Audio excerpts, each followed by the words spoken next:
kill, burn! Maim, kill, burn! Wake up and smell the heresy, YouTube. It's time for another episode of The Happy Heretic. My name's Nate, and I've been painting minis since the days of parachute pants. Alright, so full confession right out of the gate, I have not seen The Rise of Skywalker. I have zero interest in seeing The Rise of Skywalker, especially after the suckfest that was The Last Jedi. Everyone else can gush over Reylo and Rose. Why the hell am I even here, Tico? I'll just be standing over here with the good movies and Baby Yoda.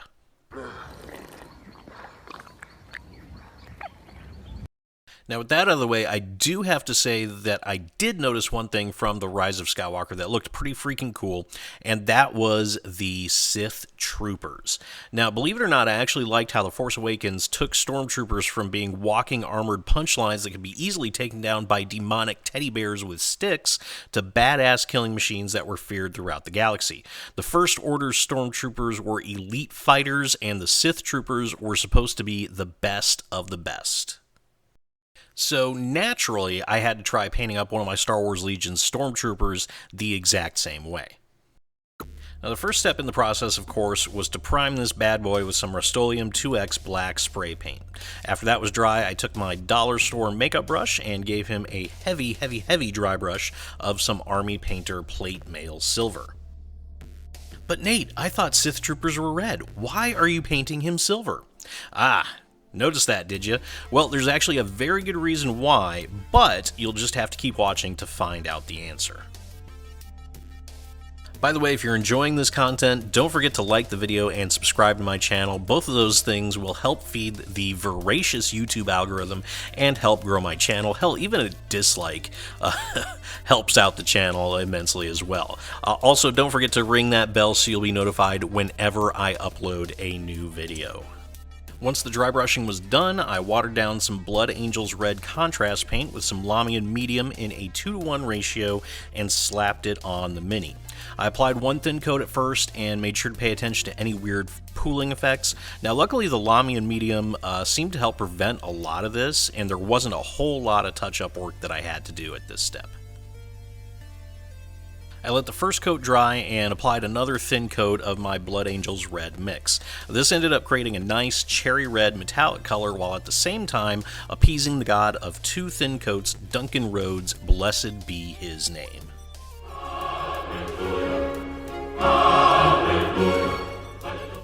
Then I touched up the areas that I was going to paint black later with some more Plate Mail Silver. I painted the blaster with some Basilicanum Gray contrast paint, and I found myself doing this a lot with my Imperial troops, mainly because it's more interesting than just painting the blasters pure black like you normally do. After the blaster, I painted the shoulder pad and all of the silver metal bits on the armor with black Templar contrast paint. Now, apparently I had forgotten how much I hate this contrast paint, and thought it would be a great idea to use it on all the fiddly little detail bits. I really had to concentrate on keeping the contrast paint from getting where it didn't belong, and in retrospect, I'm probably just going to use straight black paint next time. It's going to be 10 times easier if I do that. And then the cloth bits in between the armor plates got a coat of Army Painter Matte Black. At this point, I was pretty happy with how this paint job was going, but I thought I could still use some more shading. Rather than giving this guy the usual bath of Agrax earth shade that I do with most of my minis, I decided to take my smallest detail brush and do some pin washing on the joints of the armor plates. Once the wash had dried, I hit the Sith Trooper with a very light brushing of some Army Painter Shining Silver, just to give a bit more definition to the raised areas on the armor. And the holster got a very light dry brush of Celestra Gray. For the base, I gave it a base coat of Army Painter Plate Mail Silver, and I followed this up with a heavy coat of Shining Silver, and then I painted a line of matte black in the groove down the middle of the base.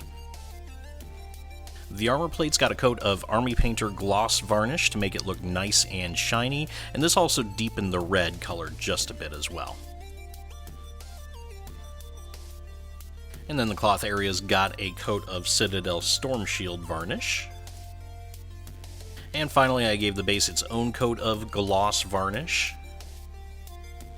And finished the base with that nice black rim, which is easily the most satisfying part of any project because that means it is done and finished.